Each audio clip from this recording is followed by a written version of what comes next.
What's going on, everybody? My name is TrendKiLL. Excuse me, I seem to have been touched by the Allfather. In a totally non-creepy way. Know your enemy. So in this episode today, we're going to be discussing the Norse god Odin, and we're going to learn a little bit about how to play against him should you find him in a game. We're also going to be trying to find out why he's randomly touching people. So anyway, let's go ahead and jump into the guide. Today, we're gonna learn a little bit about the Allfather. Alright, so the first thing we're gonna do is take a look at Odin's graph. Now, just like every other warrior that we've talked about thus far, Odin is pretty good at everything, but doesn't really excel in any one area. His damage is mediocre, however, this is the one stat that could really be argued.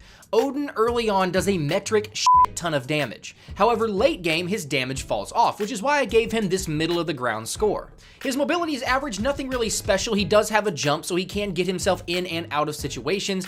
His utility is kind of meh. He's got a shield that can be used for shielding himself or damaging somebody, and he's got an ultimate that's got a lot of utility to it, but other than that, he doesn't really have much utility to his kit. He's got very good defense for a warrior, but he doesn't have as much as, say, a guardian like Ymir. He has no healing to speak of, obviously, there's a 0 on the graph there, and his control is kind of meh. His ultimate is really good and he can use it often, but anybody with a jump or a teleport can get out of it, and his only other form of control is a slow on his 3, so there's really not much control to speak of either. So all in all, his kit is pretty straightforward, and it's also very average. So let's go ahead and take a look at his abilities so that we can see why the graph looks this way.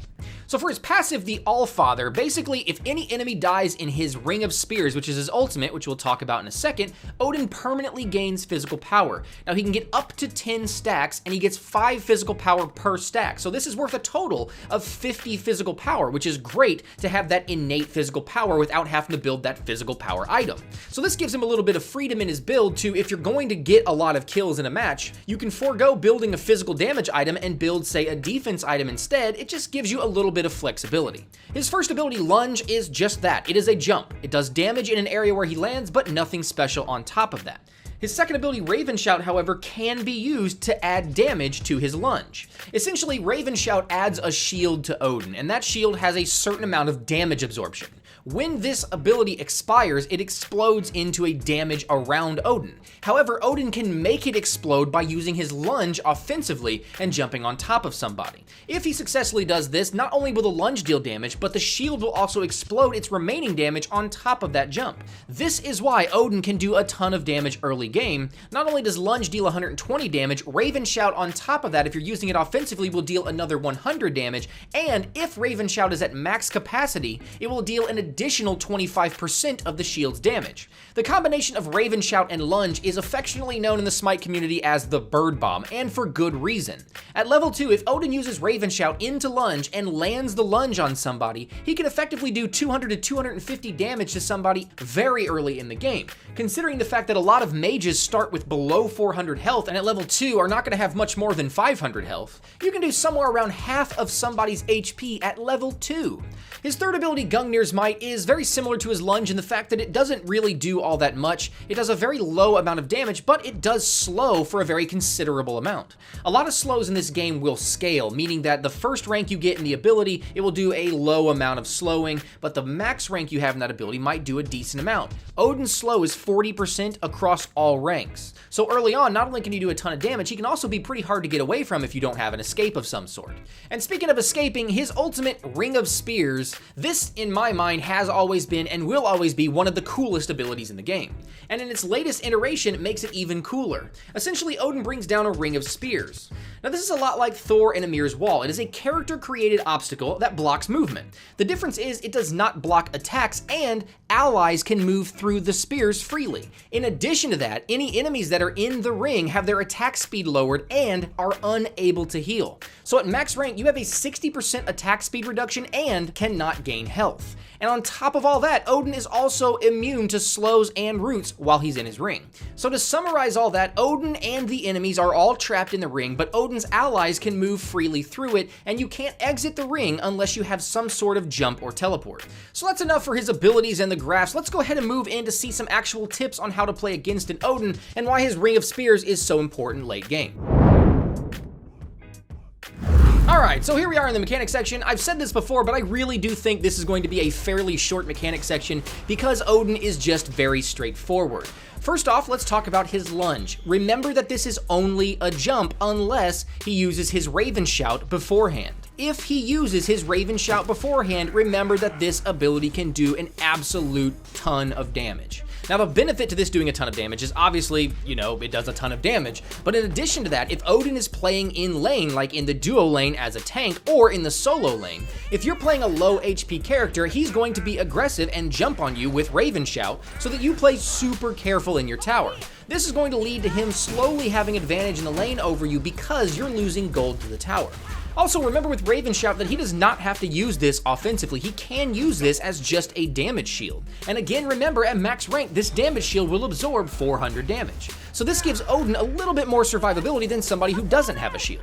As far as third ability, Gungnir's Might, just remember that this doesn't do a ton of damage, so you should never really be scared of it killing you instantly. But do remember that this thing's slow is super annoying to get hit by. A 40% slow at level 3 is pretty intense. And just like that, we're through the tips on 3 abilities. There's not much more to say about Lunge, Raven Shout, or Gungnir's Might. I do, however, have quite a bit to say about Ring of Spears, so the video is not over yet. First off, remember I said Odin does a ton of damage early but falls off late game. Late game, Odin transitions into essentially a Ring of Spears bot.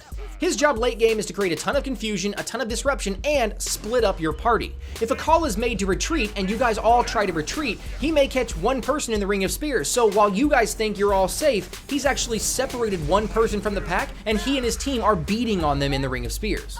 Now, one thing that makes it hard for Odin to do that is that his jump is fairly slow. It's got a quick takeoff, but his time traveling through the air is fairly slow.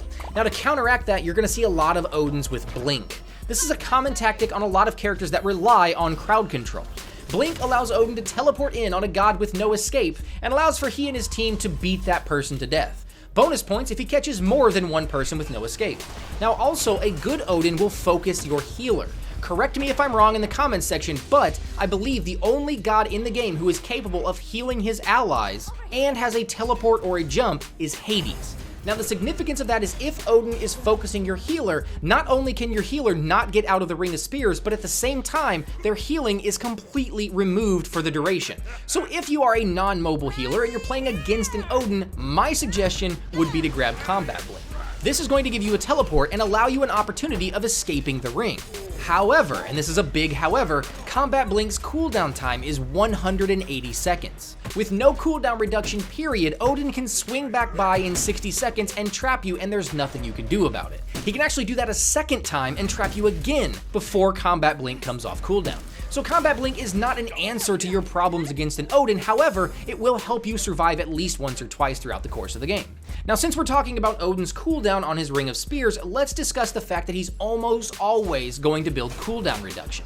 I would say an Odin at any given time is going to have a minimum of 25% cooldown reduction, which means that his ultimate is going to be on a 45-second cooldown. If he has the max cooldown reduction of 40%, that reduces his cooldown on his ultimate to 36 seconds. Which means, going back to Combat Blink, that if he has max cooldown and you just use your Combat Blink to get out of his rings, he can swing back by and ring you 4 more times before Combat Blink comes off cooldown. So again, I can't stress enough that Combat Blink is not the cure to all of your woes, which means it's going to be up to you to decide whether it's worth wasting that other active slot or not.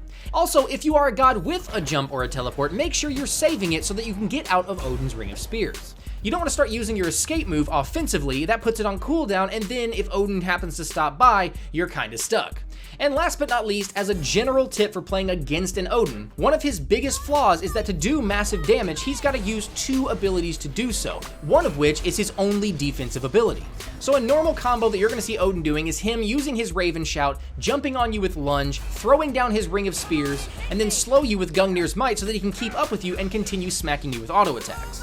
The problem with that is that after he's done that, his kit is empty and he is useless. This is the reason you normally see Odin build cooldown reduction. It allows his abilities to come off cooldown sooner, allowing him to be more useful to his team.